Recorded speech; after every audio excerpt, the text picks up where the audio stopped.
Ever since I discovered a remake of The Crow was in the works, I've had a bad feeling about it. I've kept meaning to write a piece with a title proclaiming that a remake of The Crow is sacrilege, because it really is, no matter how good the end product ends up being. Though I doubt this one will be very good. The 1994 version of The Crow was a lot of things. It's one of those quintessential 90s movies, like Seven or Pulp Fiction. That's one piece of that decade's cinematic puzzle. Goth neo-noir meets straightforward revenge flick meets comic book sensibilities. It's darkly funny at times. Brandon Lee as the vengeful hero, Eric Draven, was irreplaceably perfect. Watching that movie you can't help but think, much like River Phoenix, he could have gone far. Lee was not only perfect in the role, but extremely dedicated to his performance.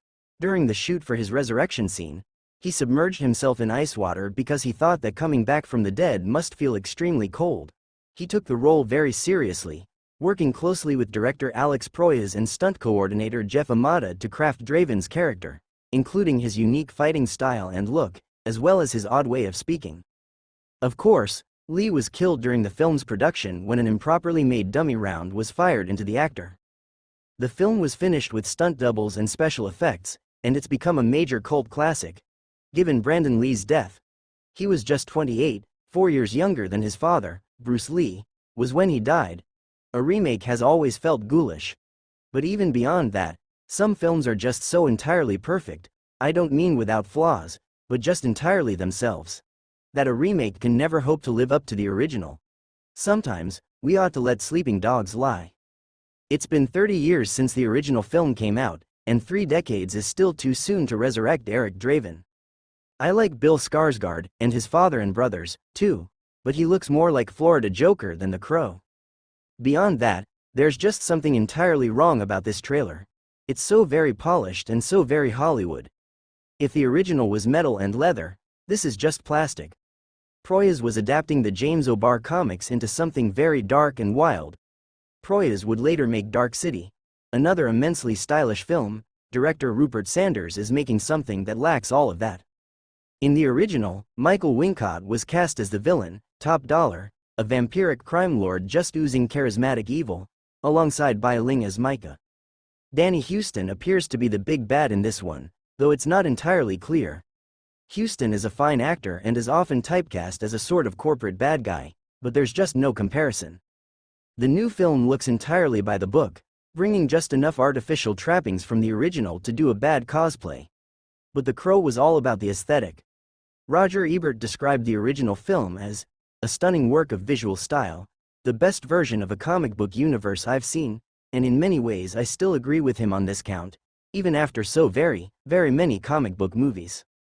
3 other Crow films have been released since 1994. None have topped 20% on Rotten Tomatoes. Each has been a sad cash grab, riding on the coattails of a far better film made by far more talented people.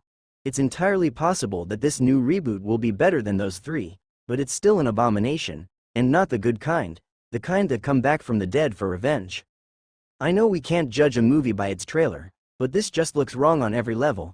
The song choice doesn't help. You can't get much more tone deaf, and it's clear that whoever is marketing this has never actually watched the original. Some suit picking a song the kids like from a hat. You could probably make this trailer 1,000 times better just by using the same operatic electric guitar score from the original film's trailer. But even then, is there anything in the new trailer even remotely as memorable as that gasoline I smell? And why isn't Draven in makeup for most of it? That's the look. He's only wearing it in one segment as far as I can tell. And without spoiling too much about the original, the makeup represents a mask of revenge and hatred that is ultimately washed off as part of Draven's redemptive arc. I'm getting angrier and angrier about this the more I type it out. If all of this wasn't depressing enough, the new film is reportedly just the beginning of a much more ambitious reboot plan. The Crow has been a very central and integral part of our company, and I'm really proud of the progress and the work that has been done, producer Sam Pressman told Deadline last year. I think the movie is just going to blow people away. Our partners want to approach it in a very 360 way, whether it be video games, an animated series or a universe, but it's got this cosmic legacy that can expand beyond a singular story. Of course, it's all about the money. Greed is good, yeah, but as Top Dollar said in the original film, greed is for amateurs. disorder, chaos, anarchy. Now that's fun. Thank you for watching. See you in the next video.